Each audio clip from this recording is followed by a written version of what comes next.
Hello, once again. I'm here with another, well, not a keyboard. This is a numpad, the Keychron Q0, and for once, I did not open it off camera. I just ripped the plastic a tiny bit. But so we're gonna actually unpack this on camera. Oh yeah, we're an unboxing channel now. We're probably not, because I don't think I can stop myself from opening most things before I set up the camera setup. So it just was already there and I didn't want to be incredibly lazy. So we've got the actual Keychron numpad, which is also mappable through VIA and QMK, I believe.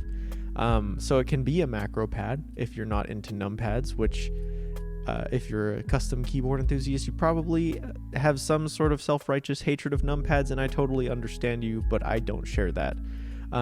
It comes with those 3 stabilizers, as well as this nice braided cable. It's a USB-C to USB-C, which is really interesting, and it comes with an adapter to USB-A?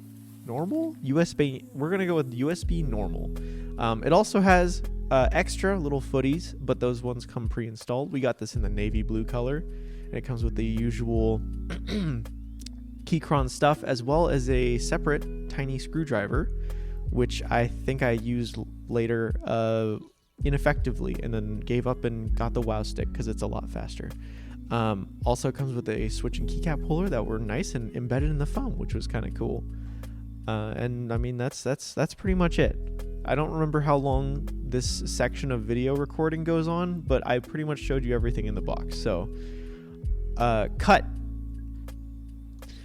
Next, we're going to take a look at the actual construction. It's nice, very, very solid, I gotta say. It just feels very quality. And as for the stabilizers, they feel fine. They were a little harsh. I didn't test them initially because I'm dumb, so I had to take it apart again. But here it is, taken apart.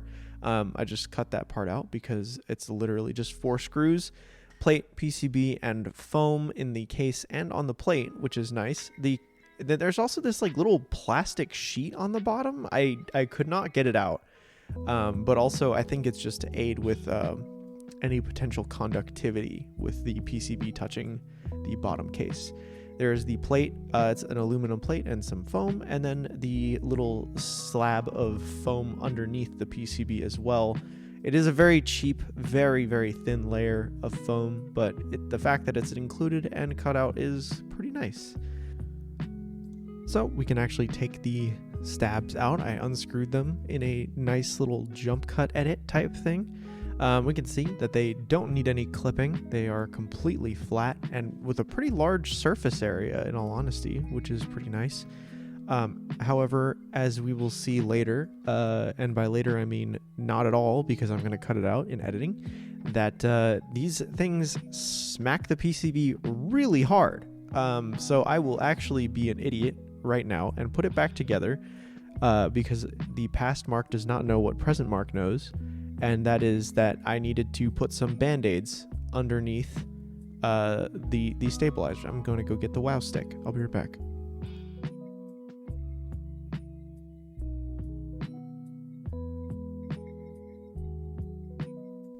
And after much deliberation between Rhiannon and I, we figured out what switches we wanted in it. We wanted some linears for the actual number keys, and then something nice and tactile for the outer keys. And because we had plenty of extras of both the Holy Panda X's and the Red Jacket linears, 2 of our favorite switches in recent memory, we decided to go with those.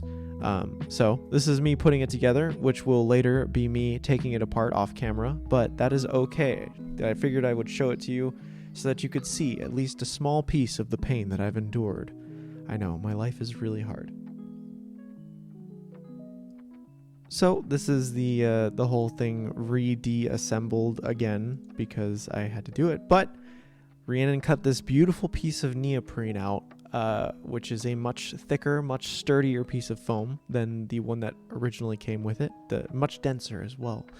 It helps a lot. And then while she was doing that, I went and put some pieces of Band-Aid underneath the stabilizers. I forgot to record that, so you're not going to see it, but you could trust me. You can see the pieces of Band-Aid on the table right now if you look close enough. It's just like a little Where's Waldo type game. And it also made it a lot harder to put this piece back in the case, but that's what you like to see, nice and packed in there. And so then we're gonna put it all back together.